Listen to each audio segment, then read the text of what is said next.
Hello students, welcome to our channel Kiran Singh maths पाठशाला। I am your maths teacher Kiran Singh. बच्चों, इसके पहले के वीडियो में हम लोग chapter 8 triangle and its properties के लिए इंट्रोडक्शन पार्ट पढ़े थे। आज के वीडियो में हम लोग वर्कशीट 1 के क्वेश्चंस को सॉल्व करेंगे। सबसे पहले हमारे पास क्वेश्चन नंबर 1 है। क्वेश्चन नंबर 1 बोल रहा है, look at the figure carefully and complete the statements. आप लोग देख रहे हो, ये पिक्चर हमारे पास दिया हुआ है एंड इस स्टेटमेंट हमारे पास जो 3 स्टेटमेंट्स है ए बी सी, इन तीनों को हमें कंप्लीट करना है। अब आप लोग देखो, बी ए वाई हमारे पास क्या बोल रहा है, बी ए वाई। ये B A Y it means इस एंगल के बारे में बात कर रहा है। बी ए वाई वो किसके बराबर होगा, angle A B C and यहाँ पर फिल इन द ब्लैंक्स। तो आप लोग देख रहे हो कि बी ए वाई जो है वो तो एक्सटीरियर एंगल है, इंटीरियर में तो है ही नहीं, एक्सटीरियर एंगल है। और अगर आपको एक्सटीरियर एंगल ट्रायंगल की प्रॉपर्टी के बारे में अगर आपको जानकारी, आपको इंट्रोडक्शन पार्ट में बताया गया था कि अगर कोई ट्रायंगल है तो उसमें एक्सटीरियर एंगल जो होता है वो दो इंटीरियर अपोजिट एंगल्स के सम के बराबर होता है। इट मीन्स कि एंगल बी ए वाई अगर ये एंगल बोल रहा है तो हम लोग इसको, ये एडजेसेंट एंगल होता है इसको नहीं लेते हैं, बाकी इन दोनों को लिया जाता है। तो इन दोनों को अगर हम लोग लेंगे तो हमारे पास ए बी सी तो ऑलरेडी लिखा हुआ है, हमारे पास कौन सा चीज़ मिसिंग है, एंगल सी ना। तो हम लोग लिख सकते हैं एंगल ए सी बी और एंगल बी सी ए भी लिख सकते हैं, या फिर सिर्फ एंगल सी लिखें तब भी हमारा करेक्ट होगा। अगर आपको इसको अच्छे से समझना है तो सबसे पहले, अगर आप लोगों ने इसके इंट्रोडक्शन पार्ट के वीडियो को नहीं देखा है तो पहले आप लोग उसको देखें, आपको अच्छे से समझ में आएगा।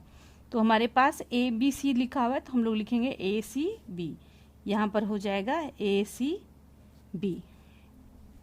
नेक्स्ट हमारे पास है सेकेंड पार्ट, इसका बी में दिया हुआ है एंगल सी बी जेड। कौन सा है, C B Z. It means अब इस एंगल के बारे में बात हो रही है, तो इस एंगल के बारे में तो ये जो एंगल हो जाएगा ए बी सी, ये इसमें एडजेसेंट एंगल होगा। अब इसको छोड़ के बाकी इन दोनों को लिया जाएगा तो हमारे पास क्या हो जाएगा, बी ए सी एंगल, हमारे पास एंगल का साइन दिया हुआ है बी ए सी होगा and angle A C B होगा, एंगल ए सी बी। अब हमारे पास थर्ड पार्ट में एंगल क्या दिया हुआ है, एंगल सी ए बी। आप लोग देखें, सी दिया, angle C A B it means इस एंगल को लिया गया है and angle A B C को लिया गया है, इन दोनों को, इसको और इसको लिया गया है। तो कौन से एक्सटीरियर एंगल के सम के बराबर ये दोनों एंगल्स होंगे, ए सी एक्स के बराबर होंगे। क्यों होंगे, क्योंकि इस एंगल को नहीं लिया गया और जो ये जो एंगल है इस एंगल का, एक्सटीरियर एंगल का क्या है, एडजेसेंट एंगल, और एडजेसेंट एंगल को तो नहीं लिया जाता है। एक्सटीरियर एंगल जो होता है वो दो इंटीरियर अपोजिट एंगल्स के सम के बराबर होता है।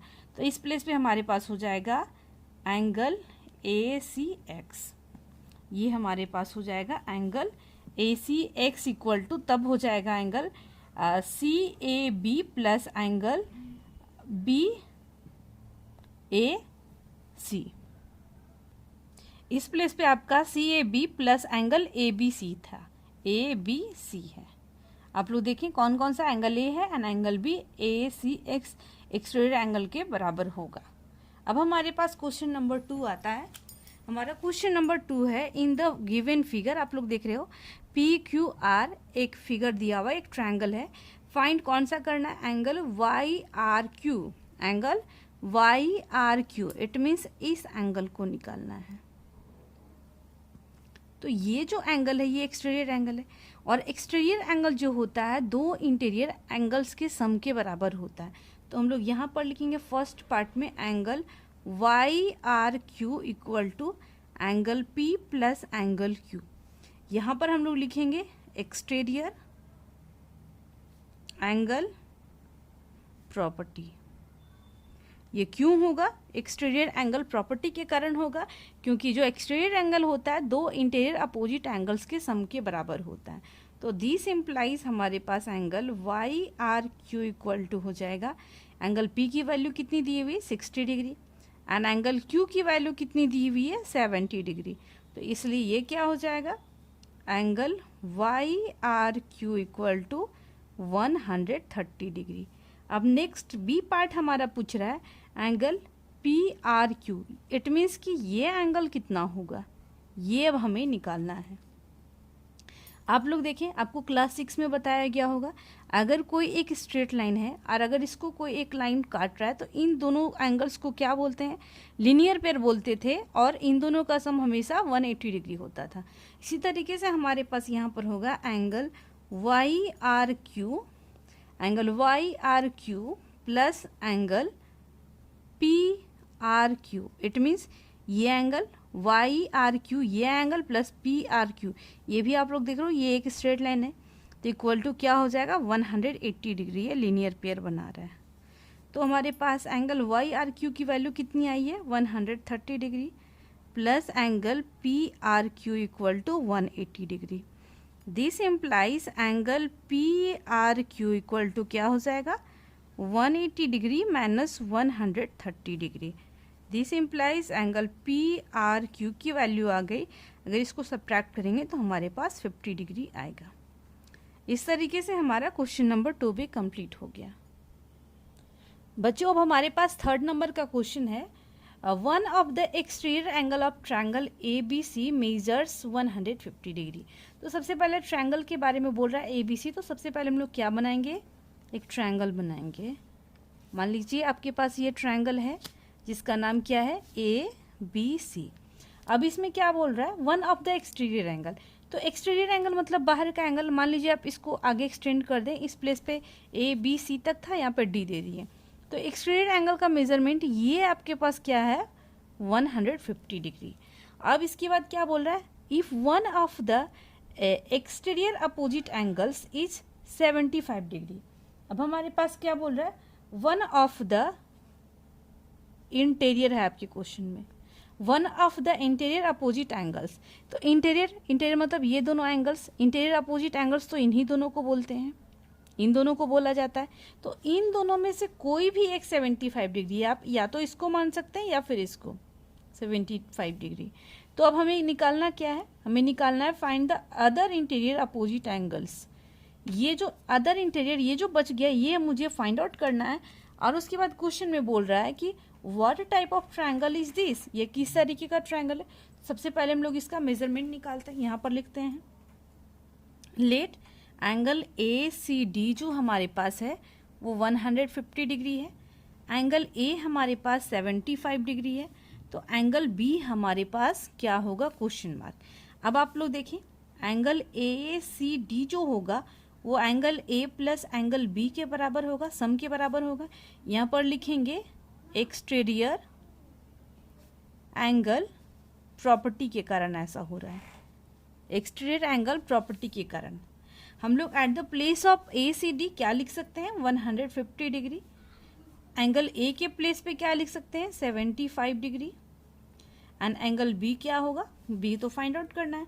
तो 150 डिग्री आप लोग देख रहे हो ये प्लस में है, तो इधर आके क्या होगा माइनस हो जाएगा एंगल बी। अगर आप लोग इसको सब्ट्रैक्ट करेंगे तो 75 डिग्री आएगा ना, ये 75 डिग्री आ गया। अब क्वेश्चन में आप लोग यहाँ पर देख रहे हैं हमारे पास क्या है, एंगल ए भी 75 डिग्री है, एंगल बी भी 75 डिग्री है, दोनों एंगल्स कितने हो गए 75 डिग्री हो गए। तो अब हमारे पास अगर दो एंगल्स इक्वल हैं, अगर ये दोनों एंगल्स इक्वल हो गए तो इनका अपोजिट साइड्स यानी ये दोनों क्या होगा साइड्स इक्वल होंगे, तो हम लोग लिखेंगे angle A equal to angle B. Therefore हम लोग लिख सकते हैं क्या ए, ये आप लोग देखें एंगल ए के अपोजिट में क्या है बी सी, तो हम लोग लिख सकते हैं B C, and angle B के सामने का साइड कौन सा है ए सी, यानी B C equal to A C हो गया। यहाँ पर प्रॉपर्टी हमें लिखनी पड़ेगी sides opposite to equal angles are equal. अगर एंगल्स इक्वल हैं तो उनका अपोजिट जो साइड्स होगा वो भी इक्वल होगा। आपको प्रॉपर्टीज ऑफ आइसोसेलेस ट्रायंगल में बताया गया था। और जैसे ही ये दो साइड्स इक्वल हो गए तो हमारे पास ये ट्रायंगल किस टाइप का हो जाएगा आइसोसेलेस। हम लोग लिख सकते हैं therefore A B C is an isosceles triangle. ये क्या हो गया हमारे पास आइसोसेलेस ट्रायंगल हो गया। अब हम लोग क्वेश्चन नंबर 4 को सॉल्व करेंगे।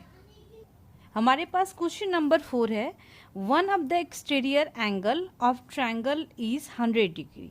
सबसे पहले हमारे पास ट्रायंगल है, तो सबसे पहले हम लोग ट्रायंगल ही ड्रॉ करेंगे। ये मान लीजिए आपके पास एक ट्रायंगल है, इसमें नेमिंग नहीं दिया हुआ है तो अपने मन से नाम दे देते हैं इसका ABC। अब क्या बोल रहा है, one of the exterior angles of a triangle is 100 degree, यानी इसमें भी एक जो एक्सटीरियर एंगल है इसका नेमिंग हमारे पास D है, तो ये जो एक्सटीरियर एंगल है वो कितना है, 100 डिग्री है। अब क्या बोल रहा है, the interior opposite angles are equal to each other, ये इंटीरियर अपोजिट एंगल्स ये दोनों होंगे और ये दोनों क्या है, आपस में इक्वल हैं। Find the measure of these equal interior opposite angles, तो इनका मेजरमेंट हमें निकालना है। मान लेते हैं ये दोनों इक्वल हैं, दोनों क्या है, x के बराबर हैं। अब आप लोग देखें, लेट हमारे पास क्या दिया हुआ एक्सटीरियर एंगल ना, ACD इक्वल टू 100 डिग्री। अब क्या है यहाँ पर, angle A equal to angle B, ये क्वेश्चन में आपका दिया हुआ है। Interior opposite angles are equal, तो ये दोनों इंटीरियर अपोजिट एंगल्स है, तो A equal to B equal to x हम लोग ये मान लिए हैं, A लिटिलेट हम लोग मान लिए। अब आप लोग देखें, ये जो एंगल ACD होगा वो angle A plus angle B के सम के बराबर होगा, एक्सटीरियर एंगल प्रॉपर्टी के कारण, एक्सटीरियर एंगल प्रॉपर्टी के कारण ऐसा होगा। एक्सटीरियर एंगल प्रॉपर्टी ये कहता है कि एक्सटीरियर एंगल जो होगा वो दो इंटीरियर अपोजिट एंगल्स के सम के बराबर होता है। अब ACD के प्लेस में हम लोग क्या लिख सकते हैं, 100 लिख सकते हैं ना, एंड A एंड B दोनों को तो x माने तो x प्लस x हो जाएगा। It means 100 equal to 2x and 100 upon 2 multiply में इधर आकर डिवाइड हो जाएगा। 2 1 जा 2, 2 5 जा 10, it means 50 degree equal to x हो गया। एंड x क्या, एंगल A एंगल B दोनों है, तो हम लोग लिख सकते हैं this implies angle A equal to angle B equal to 50 degree. हमारे पास क्वेश्चन में यही था, find the measure of these equal interior opposite angles, तो देयरफॉर हम लिख सकते हैं therefore equal interior opposite angles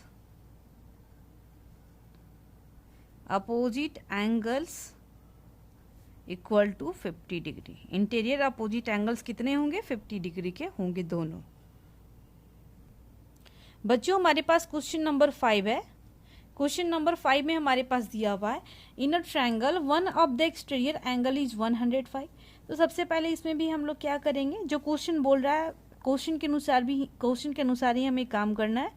सबसे पहले एक ट्रायंगल का नाम बोल रहा है, ट्रायंगल के बारे में, तो ट्रायंगल हम लोग ड्रॉ कर लिए और एक ट्रायंगल ABC नेमिंग अपने मन से किए हैं। In a triangle one of the exterior angle, तो ये एक एक्सटीरियर एंगल है ना, ये मान लेते हैं हमारे पास D है, उसका मेजरमेंट एक्सटीरियर एंगल का कितना है, 105 डिग्री। अब हमारे पास बोल रहा है one of the interior opposite angle is 75 degree, तो ये दोनों एंगल्स इंटीरियर अपोजिट एंगल्स होंगे और इसमें से एक एंगल क्या है, 75 डिग्री। तो find the measure of the angles of the triangle, तो इस ट्रायंगल में तो 3 एंगल हैं, कौन कौन से एंगल हैं, एंगल A हो गया तो B एंड C होगा, तो हमारे पास A को मान ली 75, तो B एंड C हमें निकालना है, ये दोनों हमें क्या करना पड़ेगा, निकालना पड़ेगा। हम लोग देखते हैं, let angle ACD equal to 105 degree, angle A हमारे पास 75 डिग्री है, हमें निकालना क्या है, angle B equal to question mark and angle ACB निकालना होगा, ACB equal to question mark होगा, ये हमें निकालना है। अब आप लोग देखिए, एंगल ACD जो होगा वो angle A plus angle B के सम के बराबर होगा, क्यों होगा, एक्सटीरियर एंगल प्रॉपर्टी के कारण ऐसा होगा। जो एक्सटीरियर एंगल है वो दो इंटीरियर अपोजिट एंगल्स के सम के बराबर होता है। At the place of ACD we can write ना 105 degree and at the place of angle A we can write 75 degree plus angle B, हमारे पास एंगल B हो गया। अब आप लोग देखें, ये 75 प्लस में इधर आके क्या हो जाएगा, वो माइनस हो जाएगा, तो एंगल B हो गया। अगर हम लोग इसको माइनस करेंगे तो 75 डिग्री हो गया। एंगल B की वैल्यू कितनी आ गई, 75। अब आप लोग देखें, लीनियर पेयर आपको बताया गया था, इसके पहले के क्वेश्चन में आप सॉल्व कर चुके हैं। यहाँ पर हो जाएगा एंगल ACB, ये जो एंगल ACB है प्लस एंगल ACD ये क्या बना रहा है, लीनियर पेयर बना रहा है। लीनियर पेयर का सम कितना होता है 180 डिग्री होता है। LP means L for linear, P for pair, आप लोग पूरा भी लिख सकते हैं LINEAR linear pair, PAIR linear pair. अब ACB आपको निकालना है ना, एंड ACD तो आपको पता है, ACB रहने दे, ACD के प्लेस पे क्या लिखेंगे 105 डिग्री इक्वल टू 180 डिग्री। तो एंगल ACB आपके पास हो जाएगा 180 डिग्री माइनस 105 डिग्री, प्लस था तो माइनस हो जाएगा। This implies angle ACB equal to 10 में से 5 जाएगा तो 5 हो गया ना, यहाँ पर तो 7 बच गया। ये हमारे पास कितना बच गया 7 बचा। 7 में से 0 जाएगा तो क्या बचेगा हमारे पास, ये भी हमारे पास कितना आ गया 7 हो गया। यहाँ पर आप लोग देखें 5 में से 5 जाएगा तो ये 0 होना चाहिए, एंड यहाँ पे 10 में से 7 जाएगा तो 3 होना चाहिए, 30 होना चाहिए। ये देखें माइनस करने के बाद आपका 5 में से 5 जा रहा है तो क्या बच रहा है 0 बच रहा है। 10 में से 3 जाएगा, 10 में से 7 जाएगा तो क्या बचेगा 3, एंड इस प्लेस पे आपका क्या हो जा रहा है 75 डिग्री हो रहा है। तो इस तरीके से आप हम लोगों ने एंगल बी की वैल्यू निकाल ली एंड एंगल ACB की वैल्यू भी निकाल ली, हमारा दोनों कंप्लीट हो गया। बच्चों अब हमारे पास 6 नंबर का क्वेश्चन है। इन द गिवन ट्रायंगल, ये आप लोग देख रहे हैं PQR एक ट्रायंगल है जिसमें find the measure of angle PRQ आप लोग देख रहे हो, ये एंगल PRQ है, इसका मेजरमेंट हमें निकालना है। ये एक्सटीरियर एंगल दिया हुआ है RQ, इधर कोई नाम नहीं है तो हम लोग इसका नाम दे सकते हैं RQS। तो आप लोग देखो हमें क्या दिया हुआ है एंगल P, ये जो साइन है ये 90 डिग्री का साइन है, एंगल P 90 डिग्री है, 90 डिग्री का साइन है। एंगल RQS कितना दिया हुआ है 140 डिग्री, हमें निकालना क्या है एंगल PRQ आप लोग बोल सकते हो या फिर एंगल R, दोनों सेम चीज़ है। तो हमारे पास क्वेश्चन में एंगल PRQ है तो हम लोग PRQ इक्वल टू ही क्वेश्चन मार्क लिखते हैं। अब आप लोग देखें एंगल RQS जो होगा वो इन दोनों इंटीरियर एंगल्स के सम के बराबर होगा, तो हम लोग लिख सकते हैं angle P plus angle PRQ। Eight the place of angle RQS हम लोग क्या लिख सकते हैं 140 डिग्री। एंगल P की वैल्यू कितनी है 90 डिग्री प्लस एंगल PRQ। अब आप लोग देखें ये 90 उधर प्लस में, इधर आके क्या हो जाएगा माइनस में, इक्वल टू एंगल PRQ। अगर इसको हम लोग सब्ट्रैक्ट करेंगे तो क्या हो जाएगा 50 degree equal to angle PRQ। Therefore value of angle PRQ equal to 50 degree. बच्चों इस तरीके से हमारा वर्कशीट 1 पूरा कंप्लीट हो जाता है। नेक्स्ट वीडियो में हम लोग वर्कशीट 2 का इंट्रोडक्शन पार्ट पढ़ेंगे और उसके क्वेश्चंस को भी सॉल्व करेंगे। Thank you for watching me.